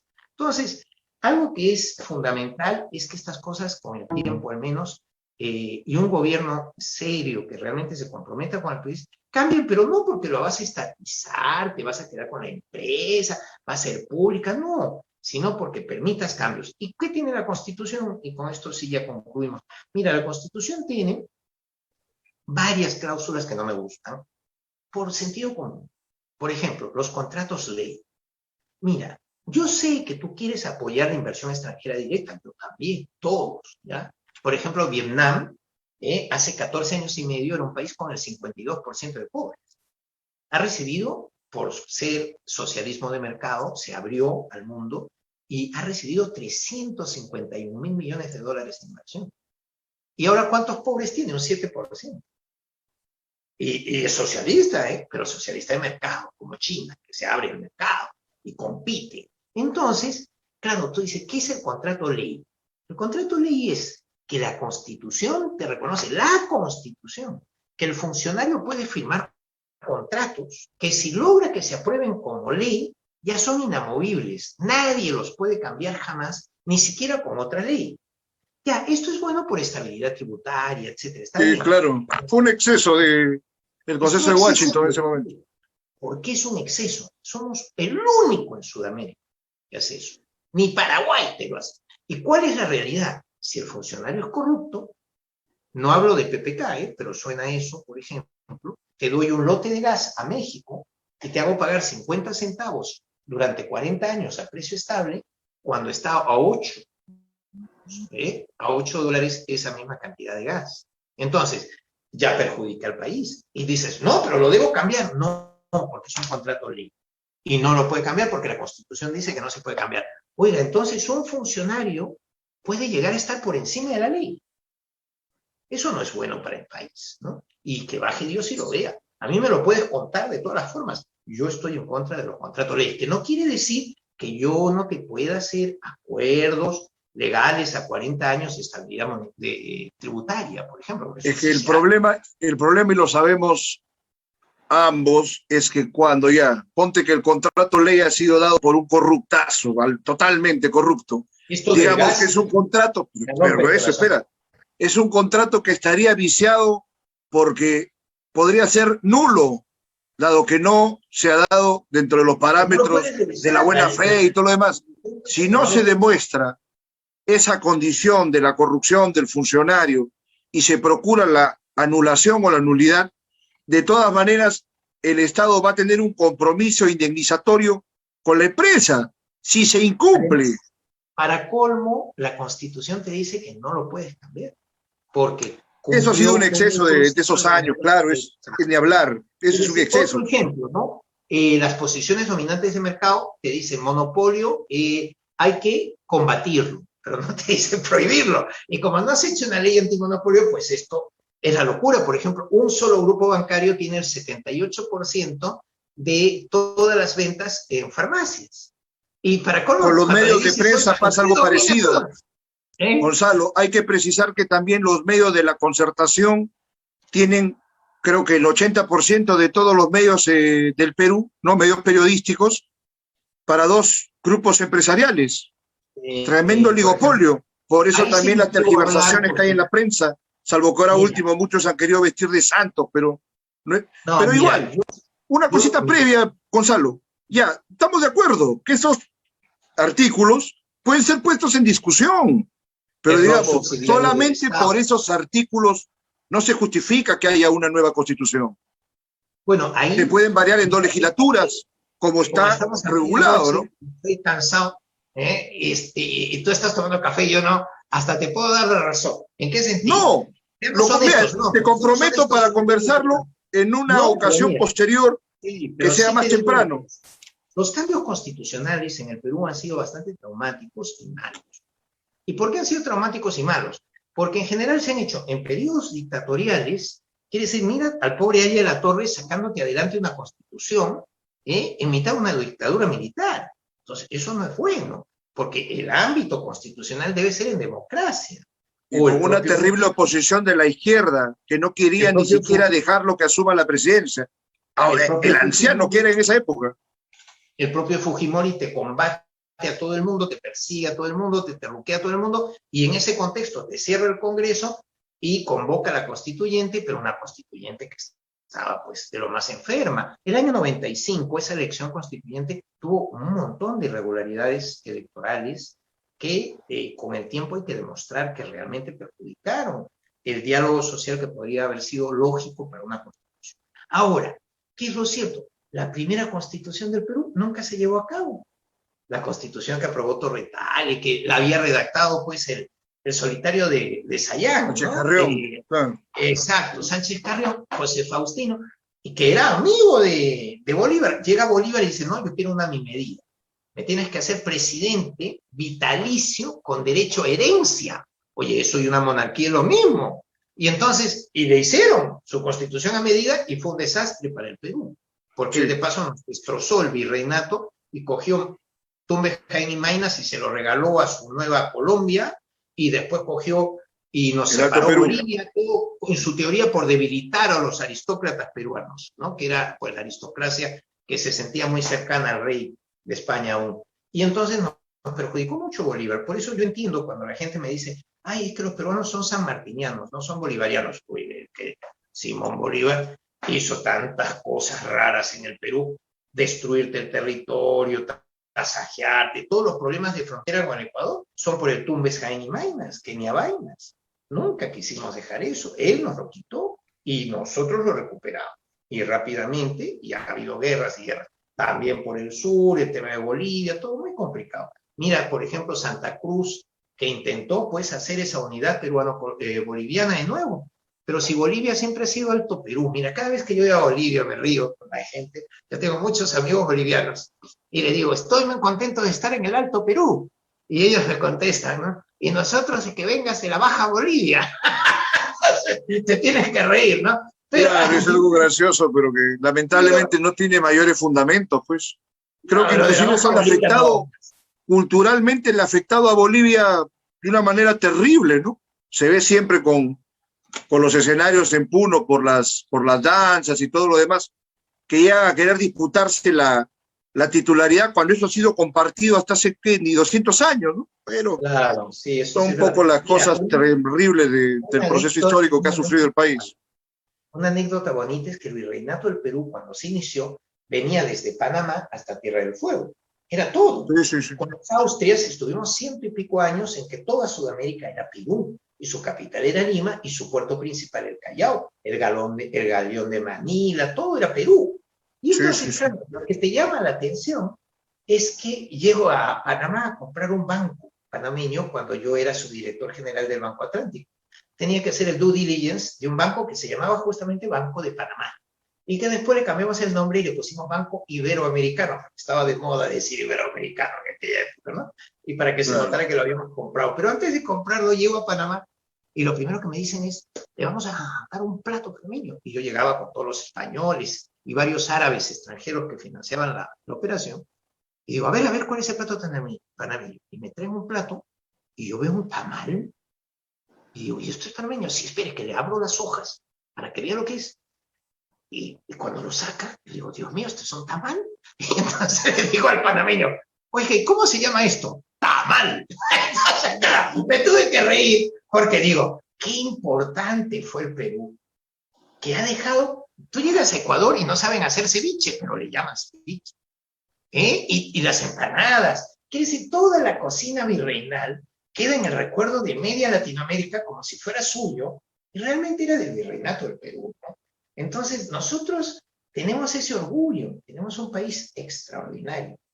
O el reino del Perú, que es una cosa que se combate de todas formas desde la izquierda, ¿no? Que se habla que acá hubo colonia, o sea, como si nunca hubiera tenido el Perú la importancia que tuvo cuando, particularmente lo que hablas tú de los Austria, ¿no? Los Habsburgo, la decadencia empieza con los Borbones, que casualmente crean el virreinato del Río de la Plata pocos años antes de la rebelión de Túpac Amaru, sino que como acá no hay ninguna discusión de la historia y la poca historia que se transmite en los colegios está tergiversada, mal orientada o muy mal comprendida, la ciudadanía no tiene cómo establecerse bien o pararse bien ante la realidad mundial y sentirse orgullosa de su pasado, que es varias veces, múltiples veces rico, ¿no? Hegemónico, imperial por partida doble, triple.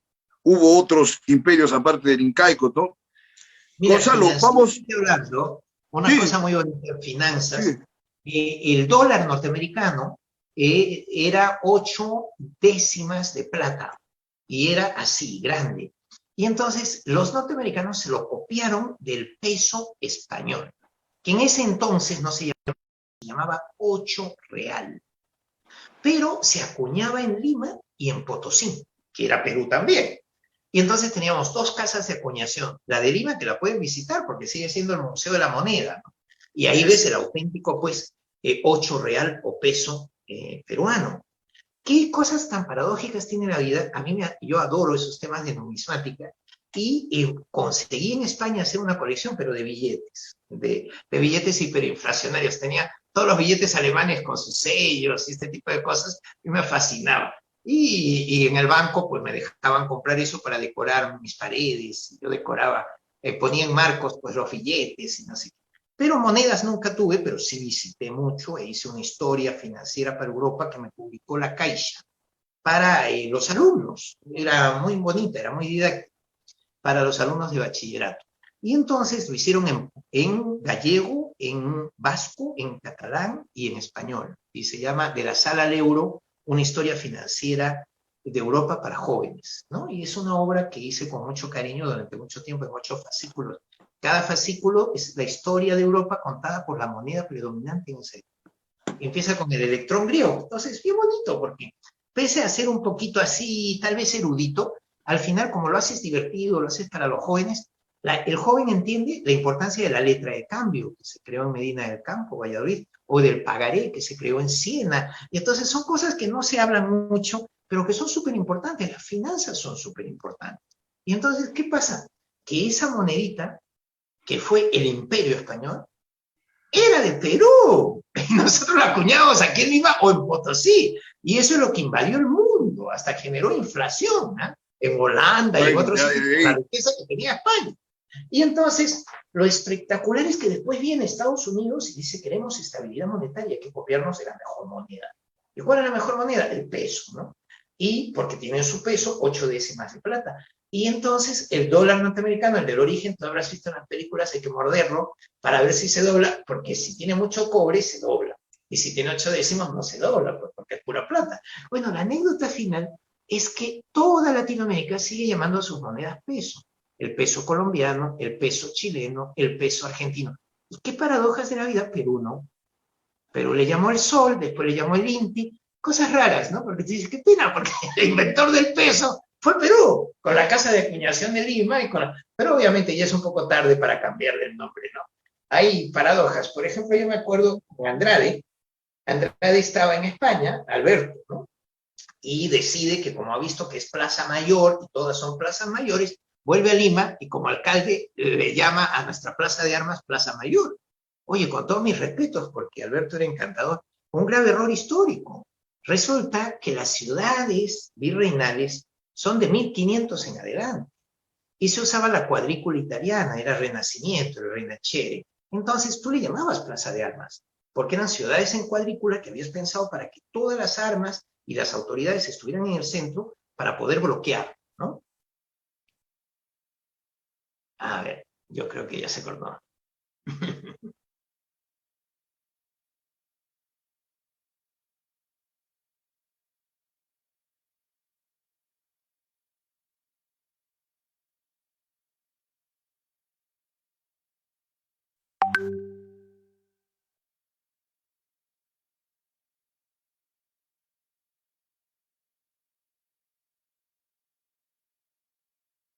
Sí, no, pero además, solo para decirte que ya es muy tarde, hemos hablado muchísimo, ya estamos un poco abarcando demasiados temas. Ya en otro momento acabamos, pero la idea es que siempre se llamó Plaza de Armas, fíjate, porque tú tenías el bastión, las armas en el centro de la ciudad. Y después vinimos con la guachafería de llamar de Plaza Mayor, que es el nombre medieval. Y aquí nunca hemos tenido ciudades medievales, ¿no? Es Plaza Mayor, es Plaza de Armas, ¿no? Esa era la idea. A ver si hemos vuelto. Hola, volviste, te escucho. Sí. Hola. Ya, no, solo bueno, concluía la idea. Sigamos, tenemos todavía. No falta más. Sé que hay que cortar ya, pero te decía. No, te vamos a cortar. Se desconectó, me parece. Medieval. Por ejemplo, tú vas a Toledo, en España, y claro que tiene Plaza Mayor, pero es una ciudad toda intrincada, con escaleritas y calles caóticas, o Segovia, que es romana en su estructura, o la propia Madrid, que es medieval. Entonces tú llegas a la Plaza Mayor de Madrid y estás hablando de que la gente sigue viviendo en edificios que datan del 1300. Es espectacular, y del 1400. Yo me quedaba alucinado en Europa, porque me acuerdo que alquilé mi primer departamento y claro, yo entro y le digo al hombre, oiga, he visto una plaquita en la puerta que dice asegurada de incendios 1890. Este edificio es de 1890 y me dice el español, obviamente, ya sabe, este es bastante nuevo, porque ha visto el ascensor y todo, tiene solera. Me decía, solera es cuando es antiguo, pero es muy elegante, es muy bonito. Sí. Entonces yo me quedaba alucinado, porque digo, pero 1890, imagínate el Perú, que es 1890, pero el Perú suena lejísimo, ¿no? Y el pata me estaba defendiendo que aquello era bastante nuevo, ¿no? Claro, para una ciudad donde hay gente que vive en edificios de 1400, claro, cualquier cosa es buena, pero era una situación muy europea, no tiene nada que ver con nosotros. Y al final lo que sí... El desarrollo, porque hay ciudades que tienen subterráneos y metros hace más de 100 años y acá apenas muy poco tiempo. Mira, para finalizar, Gonzalo, y te comprometo para ahondar en otros detalles luego del fallo del Jurado Nacional de Elecciones, dado que tú eres hijo de un escritor muy importante, Ciro Alegría, quería enfocar brevemente el tema de Vargas Llosa, que bueno, pues él ha optado ahora, creo que a la vista de cualquier persona entendida de una manera más o menos errática, hubiera sido inclusive preferible que apoyase una opción contraria a los dos candidatos, ¿no? Pero él, como es artreano, dijo, voy a escoger, y escogió su bando, y muere en su ley, como toda la vida ha sido muy, digamos, sesgado también para algunas cosas, pese a su talento. El asunto es que ha sido atacado, agraviado, insultado de mil maneras, sobre todo por una transmisión que hizo hace unas horas, por cuenta de casi la totalidad de los intelectuales de izquierda o los escritores de izquierda, que me parece de una ceguera total. ¿Tú qué percepción tienes de esto? Siendo que tu padre también en su momento fue combatido por sus ideas políticas, ¿no? Mira, en primer lugar, decirte que Mario es muy querido en mi familia, porque él prologó una edición especial del Mundo de Sancho Ajeno, y en ese famoso prólogo decía que Ciro Alegría era el primer gran novelista clásico del Perú. Sí, claro. Número 2, Mario siempre mantenía una relación buenísima con nosotros. Yo lo vi en Madrid, lo vi en Londres, más de una ocasión, pese a su prima, que era entonces su esposa, ¿no? Que Patricia no me quería mucho, siempre no te permitía visitas a Mario. Pero lo cierto es que, pese a tener una buena relación, hay que reconocer que Mario se mete en camisa de 11 varas demasiado. Demasiado. Quiere decir, cuando fue de izquierda, era de extrema izquierda. Ahora es liberal, es extremadamente liberal. Y en su purismo es a veces tan heroico como inocente, cándido, torpe. Sí, sí. En política tú no puedes ser tan cándido, tan inocente, tan purista, tan torpe. Y algo que me llama la atención es Alvarito, porque Alvarito va de vivazo y al final ni político es una especie de operador político. Y yo lo conozco, Alvarito, lo conocí en Madrid, hablé con él. No, el Alvarito, yo prefiero evitarle cualquier comentario sobre Álvaro, porque no tiene nada que ver ni que hacer, ¿no? Primero, cuando uno vive fuera, tiene que ser muy respetuoso con este dicho peruano de, claro, como tú estás fuera, no te enteras. Pero en parte es verdad, porque el problema es que te enteras por los medios de comunicación. Y, por ejemplo, los medios de comunicación peruanos son un desastre. Entonces, si tú los ves, todo Miami vota contra Castillo, porque ¿qué has visto? Pues has visto una cosa atroz. Tú no estás en Perú para poder pensar si es otra la realidad. Tú estás siendo manipulado totalmente. Y lo cierto es que cuando estás fuera de Perú, pues te enteras por los medios. A veces los medios extranjeros suelen ser hasta más ecuánimes sobre la realidad peruana, porque siempre los medios de comunicación peruanos son demasiado dramáticos. Todo es el fin del mundo. Todo es bueno, y lo de la concertación también que te dije, que recién se ha separado el Comercio y la República para la segunda vuelta. Después, sí, durante todo el Vizcarrato, han jugado prácticamente en pared, sí, con opiniones muy similares. Y al final, claro, el problema central aquí estriba en que tú dices, ¿qué ha pasado con Mario Vargas Llosa? Mira, Mario primero recomendó 4 presidentes y los 4 salieron rana. Quiere decir, no salieron corruptos, no salieron mal.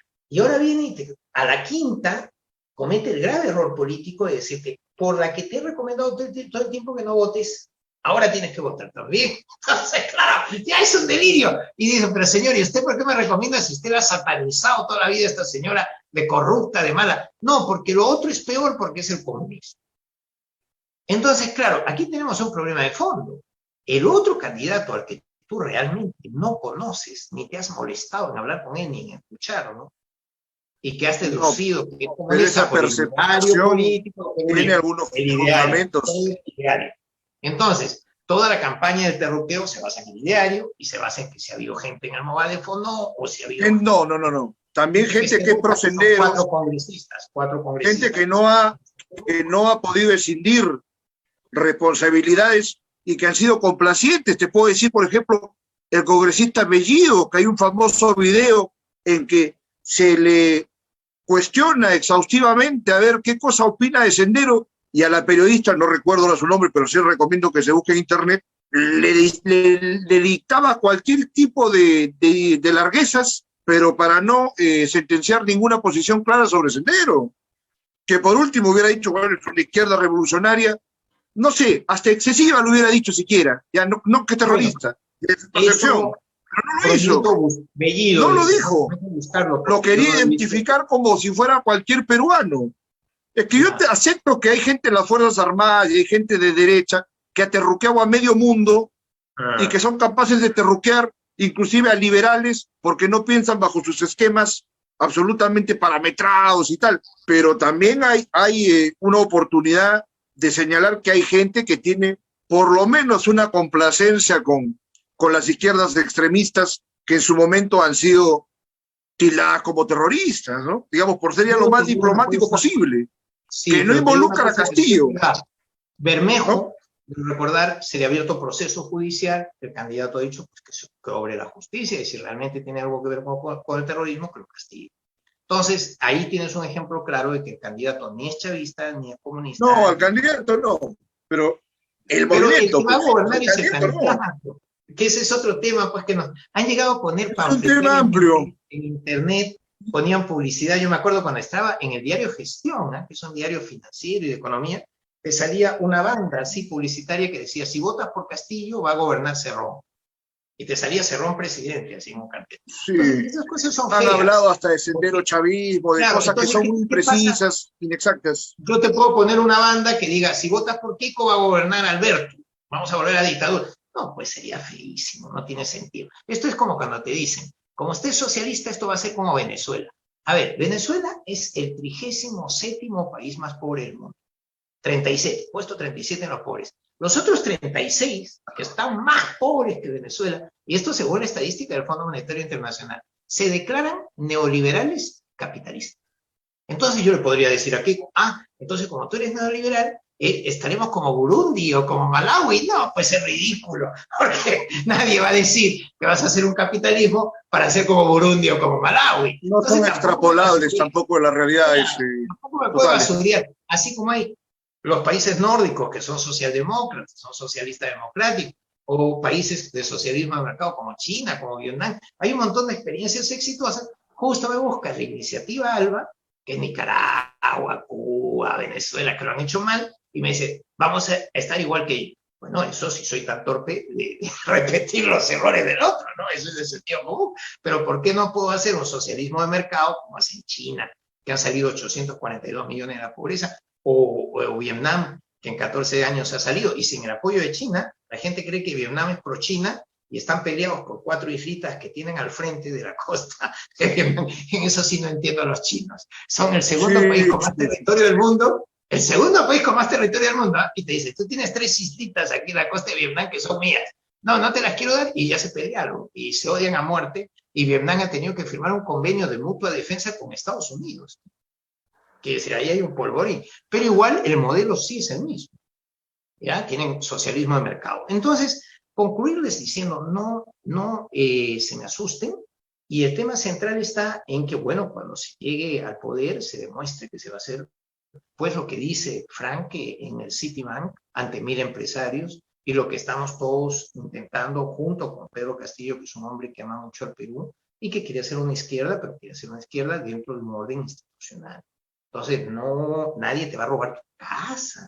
Dicen, si ganan, te van a robar tu Pero casa. vamos a ver, yo Pero, creo que se le puede dar, ¿no? Esos 100 días creo que siempre son fundamentales para poder considerar cuál va a ser la orientación permanente de cada gobierno entrante. Los 100 días son primordiales. Esos 100 días son como una especie de hándicap, porque si no, la gente, así como está ahora, va a estar también en pie de alzamientos, ya no desde la izquierda, desde el otro lado. No creo ya, porque la prensa es mermelera y obviamente no hablo de la tuya ni de la prensa independiente, No, sino de los grupos. son los independientes acá, claro. El grupo El Comercio, ¿no? Que, mira, los Miro Quesada son muy amigos de mi familia. Paco Miro Quesada Rada ha estado en mi casa un montón de veces, porque su padre, Paco Miro Quesada Cantuarias, fue un gran filósofo, muy amigo El de filósofo, mi padre. sí, sí. Entonces, claro, y él era director también, Paco Miro Quesada Cantuarias. Pero el comercio ha ido decayendo mucho y el grupo en sí se ha vuelto en una cosa muy fea que no tiene mucho que ver, casi nada que ver con el periodismo objetivo, ¿no? Y algo que me da mucha pena también, yo he comido en su casa, yo lo conozco, lo aprecio mucho intelectualmente, porque es antropólogo y fue un buen periodista en su época, que es el caso de Jaime de Altaus. Y resulta que toda esta maniobra maquiavélica, intoxicadora, ha estado en manos de Jaime. Jaime es el que ha organizado todo eso. Entonces, algún día nos tendré que explicar qué grado de arrepentimiento tiene después de haber hecho todo este montaje. ¿Sabes cómo son los conversos? Son tremendos. Él fue trotskista, creo, ¿no? Ha subido el pan, ha subido el pollo. ¿Por qué? Porque esto era el fin del mundo. Y entonces tiene el costo político de eso es enorme, porque has perjudicado a la gente. Hay gente, fue como cuando hicieron con Ollanta, que ha habido gente que vendió su casa y se fue al extranjero y Ollanta no era nada. Entonces, claro, esto no puede ser que cada vez que tú veas que se te va a acabar el tinglao de que el país va a dejar de ser mercantilista y estar en manos de 51 corporaciones para convertirse en un país normal, pues entonces tú montes aquí la algarada, ¿no? Esto es en términos de literatura, ya que estamos en plan literario y ya lo dejamos para otra ocasión, hay una palabra hermosa para definir las elecciones en el Perú. Las elecciones en el Perú son una tangana. ¿Qué es la tangana? Es un alboroto que deriva en violencia, fíjate, pero es alboroto al comienzo, por excesos de pánico o por excesos de enfrentamiento, y se suele usar, dice la Academia de la Lengua, para temas políticos. Quiere decir que la palabra nos viene como anillo al dedo. ¿Por qué? Porque cada vez que hay elecciones en Perú, ¿qué hacemos? Una tangana. Hacemos un alboroto enorme, tú eres así, yo soy asado, y cada vez es mayor el enfrentamiento, y ahora nos vamos a pegar, nos vamos a matar. Esto no puede ser, esto no es normal. ¿Por qué voy a hacer ese guirigay, esa fiesta absurda? En vez de ser una fiesta democrática, es una especie de habido o muerte.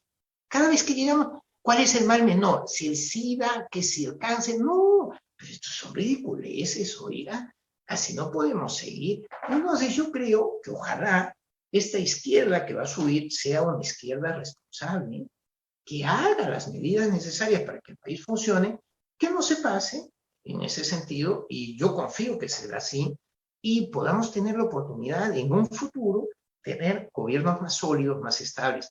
En la reforma política yo quisiera proponer, y esto ya es el colofón de mi intervención, la idea ya, de que... para ir terminando, correcto. Sí. De acá nos despedimos. Adelante. Sí, claro que sí. Debemos intentar que el Congreso de la República se conformen los congresistas, las mayorías, en segunda vuelta. Mira qué fácil es. El balotaje nuestro está mal hecho.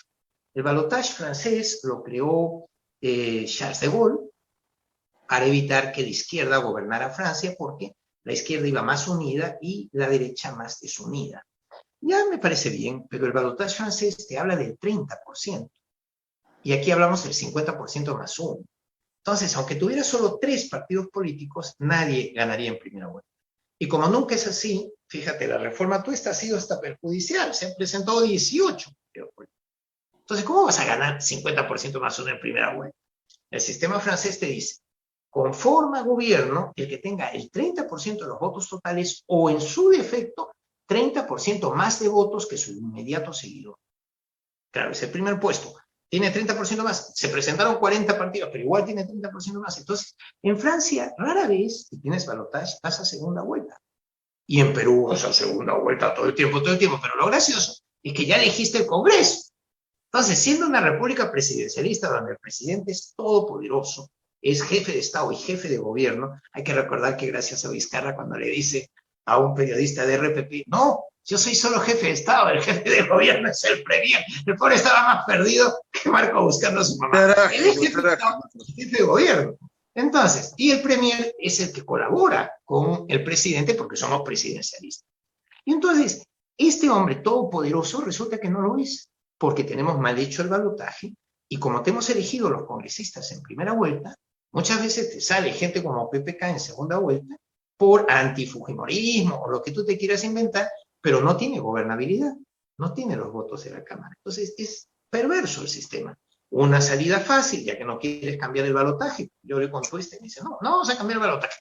Ya, si no quieres cambiar los porcentajes, al menos déjalo para la segunda vuelta. Ah, no, pero eso es un despropósito. No, mira, ¿qué va a pasar? Que en segunda vuelta tú dices, hay solo 2 candidatos que pueden ganar. La mayor parte de la gente, lógico, va a intentar votar por congresistas de esos 2 candidatos. Y habrá quienes digan libremente, no, yo voy a votar igual por mi amigo o mi amiga o este que es simpático, aunque no vaya a ser partido mayoritario. Perfecto, lo puede hacer, está en su libertad.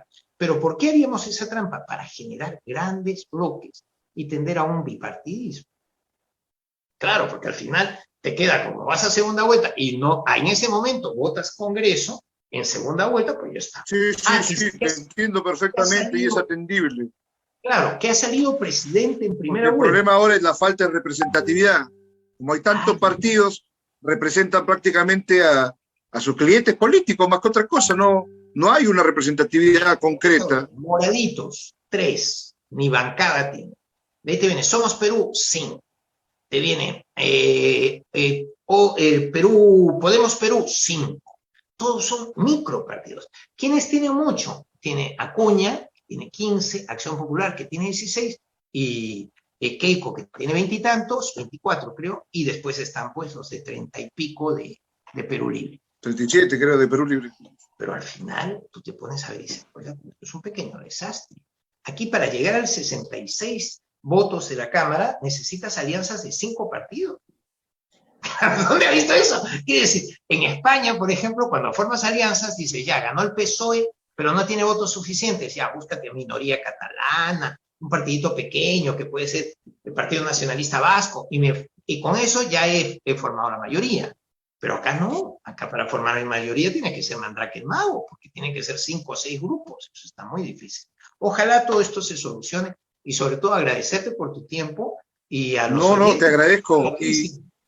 Quisiera hacerte una pregunta última. En el caso, espero que no sea un elemento de discordia, pero te lo tengo que preguntar. En el caso que Castillo y que Perú Libre incumpliesen plenamente los últimos acuerdos, los últimos lineamientos que parecen ser muy equilibrados, ¿tú permanecerías en el país oponiéndote o ejerciendo una crítica a estas acciones potencialmente negativas? ¿O diría del país? ¿Qué compromiso tendría Gonzalo Alegría ante esa circunstancia grave? Mira, yo te soy bien Esperamos franco, que no suceda. No, pero te digo una cosa que sí es verdad, esto no tiene nada que ver con el heroísmo, ¿eh? Mi madre decía que mi patriotismo era heroico, porque claro, yo dejé la City londinense viviendo muy bien, yo vivía en Pimlico, muy cerca del Palacio Real, del Buckingham Palace, y tenía unas vistas muy bonitas, hacía mis home party, yo era el típico yuppie británico, y entonces lo dejé todo para venir a trabajar por el Perú. No me arrepiento ni lo más mínimo, ¿no? Cuidado. Nada que ver. Esas historias de, ay, mira qué desperdicio de vida, que fue mi ex esposa, se divorció de mí por eso, porque yo dejé el Reino Unido para venir a trabajar por el Perú. Y entonces hay cosas que ya son traumáticas. Y entonces esa mujer no me quería para nada, quería el chicharrón y no el chancho, ¿no? Porque al final, porque vivíamos bien, perfecto, y ahora te vas a Perú, entonces ya no te quiero. Una cosa terrible. Pero me fue mal por venir a Perú teóricamente. En la práctica no es así. Yo soy un convencido de que si tú amas a tu país y quieres colaborar, tienes que hacerlo y punto. Entonces me dices, te podría decir, yo tengo la nacionalidad española por mi madre, que era española e italiana, nacida en Cuba. Entonces, yo soy español tanto como peruano, como me decían ellos siempre en España. Y me quieren mucho y soy profesor de la Complutense allá, estoy con licencia y todo eso. No me iría. Yo creo que así como Pedro me ha mostrado su amistad y como Perú Libre muchas veces me ha dicho, sí, comparto contigo tal idea, no comparto contigo tal idea, yo creo que si llegaran a complicarse las cosas, el deber es quedar. A mí algo que no me Muy bien. gustó de Mario, cuando él ganó, bueno, él se presentó a la segunda vuelta y perdió, Mario Vargas Llosa salió, hay que buscar ese discurso porque es histórico y dijo, aunque he perdido, me voy a quedar en el Perú a hacer oposición.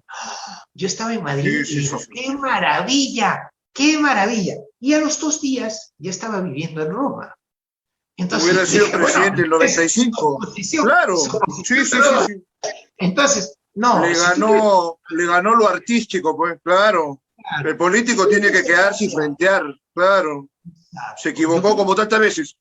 ahora, Gonzalo, te si te agradezco. torturan, ya no, ¿no? Si te torturan, Vamos pero sí, acabando. Mira, hablamos. nos despedimos por Saludos. hoy, ya retomamos próximamente, pero es Claro, sí, bueno que estoy se sepa buenísimo. que no se puede insistir con estos elementos que parten al país. O sea, si ya una vez se declara, ¿no es cierto?, presidente a Castillo, inclusive sus opositores más acérrimos deberían dar ese plazo, ¿no?, esa concesión de esos 100 días para ver hacia dónde se va a orientar el país. Porque si se equivoca Castillo y si se hunde su gobierno, el principal perjudicado va a ser el país. O sea, hay que tratar de mirar más allá de las diferencias para buscar el bienestar de todos los peruanos.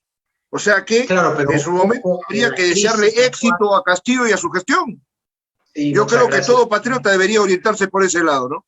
Claro, la crisis actual no nos permite hablar de que en 3 meses y unos pocos días, que son los famosos 100 días, No, no, vayas a pero por solucionar lo mucho, ¿no? menos, Pero al menos lo que sí debe hacer Castillo, y yo soy un convencido de ello, es tender los puentes en el Congreso para crear frentes políticos y podernos colaborar entre todos. Y Keiko está haciendo justo lo contrario, está intentando crear una mesa del Congreso mayoritariamente quequista o fujimorista, con el apoyo de los suyos. Y entonces ya empezaríamos mal, pues empezamos a que el sí, Congreso sí, hace... sí, sí. No, tenemos que intentar ponernos de acuerdo. Si hay cosas que tenemos que moderar nosotros, ya se verá, no hay problema.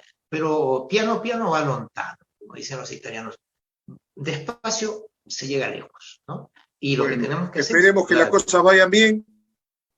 Es decir, preparémonos, esperemos que vaya bien, pero preparémonos también para ser Sí, va mal. críticos cuando corresponda. Eso es lo bueno. Gracias, Gonzalo, por tu participación. Nos Ustedes. despedimos hasta el día miércoles. Eso ha sido todo por hoy. Adiós. Que tengan un gran inicio de semana. Buenas noches. Nos Hasta luego. desconectamos.